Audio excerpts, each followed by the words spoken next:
Hey there, this is Moiz Khan, and I am from BMS2 from Rifa Institute of Media Sciences. This is my write-up in the form of a video of my editing project for the course Editing Basics, which is submitted to Mr. Yazdani. Uh, let's start off with what I created. Now, if you want to watch this video, and if I am going to put it on YouTube, you can watch it by going to the YouTube website and searching the Imtehaan official music video, and the top result would be the music video which I created. I was the DOP of the music video and the editor. Now, since this is also my editing assignment, I am going to show you how I edited this video. The first thing that I'm going to show you guys is how I organized the files and the video clips that I captured. As you can see, going to my computer, I have this external hard disk in which I keep all my files, most of my important files. Going into it, you can see that I have this folder called Takmil's-music video. If I go into it, you can see the three final versions of the music video, the logo of Takmil, the two versions of it, the PSD file, and the 3 days of shooting that we did. The first one, there's a date written on it, 2011 05 07. That was the day when we started shooting it. This was the first day of our shooting, and then we did the next shoot the next weekend, and did the next shoot the other weekend. So if I go into this folder, you can see that I have all the footage that I took is in this folder that I took on the first day, and all the project files are also in this folder. And going on to this second day, I have all the pictures that I took and all the video clips that I took of the second day are carefully organized sequentially in this folder, and the same goes with what I did on the third day. Now, the software that I used is Adobe After Effects CS5. I do not recommend using Adobe After Effects CS5 to edit your videos, as it is mainly a compositing software. The reason I used it was because I was unable to install Sony Vegas Pro, which is installed right now over here, and I would rather suggest to use an editing software such as Sony Vegas Pro, Final Cut Pro, or Adobe Premiere, Avid, and other editing softwares, and then you can do the compositing part of the video in After Effects. Anyways, going into After Effects, you can see the project over here. Even over here, I'm going to show you how I organized each and every part of the footage. Now, as you can see that in the library portion, this is the library portion of the software. Now, as you can see that I have broken down, I have created these folders and organized all the elements of the videos in an order. As you can see, if I open one of these folders, like the start scene, you can see the footage of the start scene. If I double click the video, you can see that this is the start scene of the music video, and it's right here over in this folder, the start scene folder. Likewise, all the other folders contain shots according to their names. The folder pianist shots would contain all the shots of the pianist, as you can see, and all the guitarist shots are in this folder. The guitarist inserts are in this folder. The flashback portion of the music video is in this folder, and so on. Even the compositions that I created in After Effects have been named accordingly.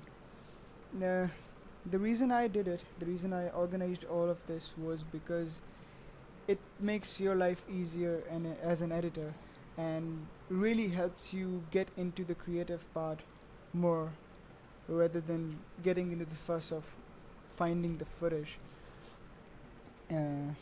So once I had organized all the footage in After Effects, I started creating the music video, and of course we shot for the edit. We knew what we were shooting, and we knew that what we had to, what was the end product. We had already imagined it, and that's how you should shoot as well. Um, so let's go on to the intro portion. I'm going to double click the pre-composition called intro, and I'm going to close flashback. And what I did in the intro was, as you can see that there's a black screen, and it fades into this guy. He is the singer of the band, the Camille, and his name is Shamoon. So Shamoon is basically breathing heavily. I don't really know why, but he is. And this was a really dramatic shot, and I wanted the voice to be there first, and then the footage to come later. So what I did was, if I go into the transform options, I've set these two keyframes over here of the opacity. Okay, I haven't done it over here. I have this is the audio version of the footage. If I go into the transform option, you can see that the opacity is 0, and if I move on frame by frame, as you can see over here that I am moving frame by frame, and notice that as I reach the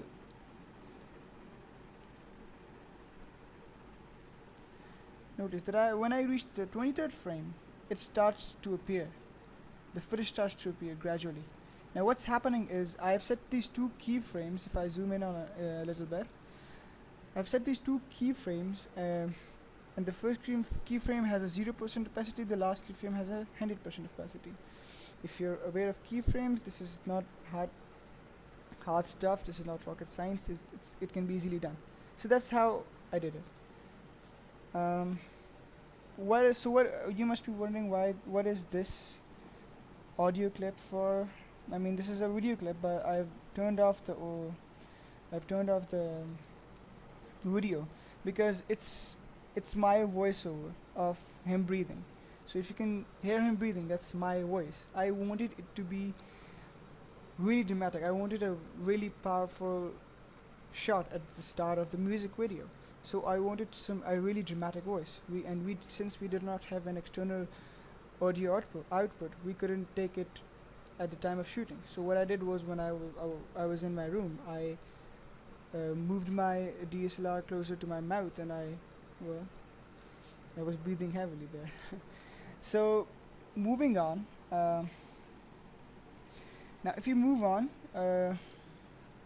you can see that there is these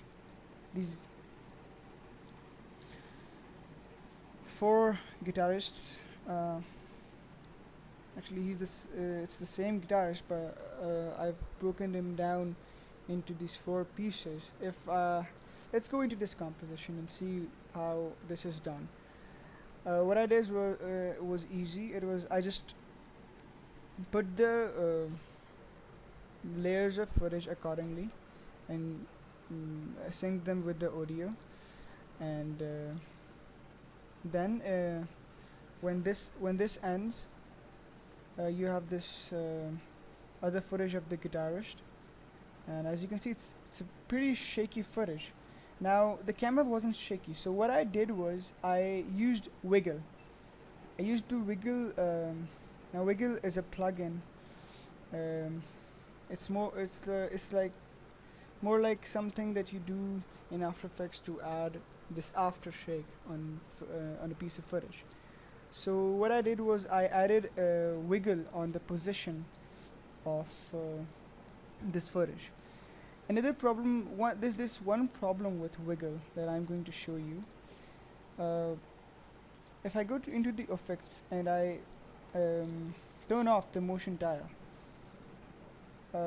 you can see that these corners, black corners, that are being shown. That's because when you move the footage, you don't have enough footage to cover the whole screen because you're moving it.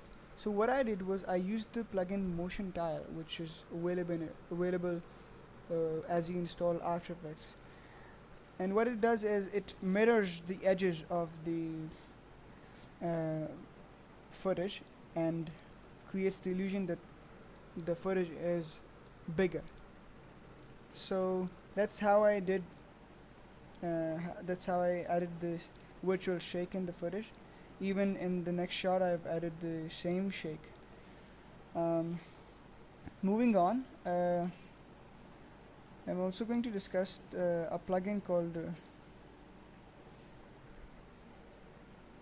optical flares that I've added, and you can get it from videocopilot.net. You can buy it for some. Well, it's quite expensive. It's around $250, or you can just download it off the through a torrent. Anyways, I added these optical flares and played with the whole brightness and the shake. I even added a wiggle onto them so that they blend with the shaky footage. Then let's move on to these picture inserts. I'm going to show you the picture inserts right over here. Here, you can see that there's this picture. It's a still image, and it flashes, and then this other still image, and it flashes. I've synced these images, one of 1, 2, 3, 4, 5, 6, 7, 8 images, and I've synced them with the drum beats of the footage, of the music of the video of the music. Now, what I did was, what I did in this on all of these pictures is added the an effect called glow. And I keyframed the threshold of glow. As you can see, the threshold over here is 100%, and as I move on to the next frame, the threshold is 0, making it look like there was some kind of a flash. And I did it with all of these images. Moving on to our next pre-composition, which is the singing part, which starts over here. And here the singer is singing, as you can see. Let's get down to this part, and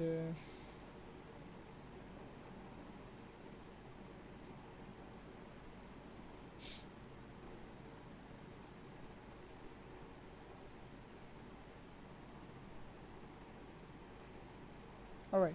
So I have added the wiggle option over here, but a very smooth wiggle to give this footage a more free-form look, as the footage was taken on a tripod, and I don't really like tripod shots.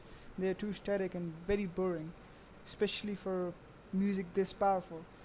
And so I gave it a more handheld look by adding wiggle on the singing portions of the videos.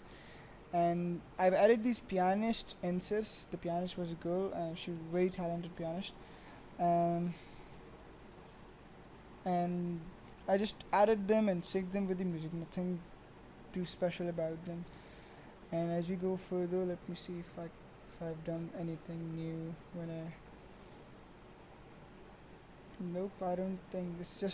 I just arranged the pieces of footages accordingly, like I felt I should, and that's it. This is the singing part.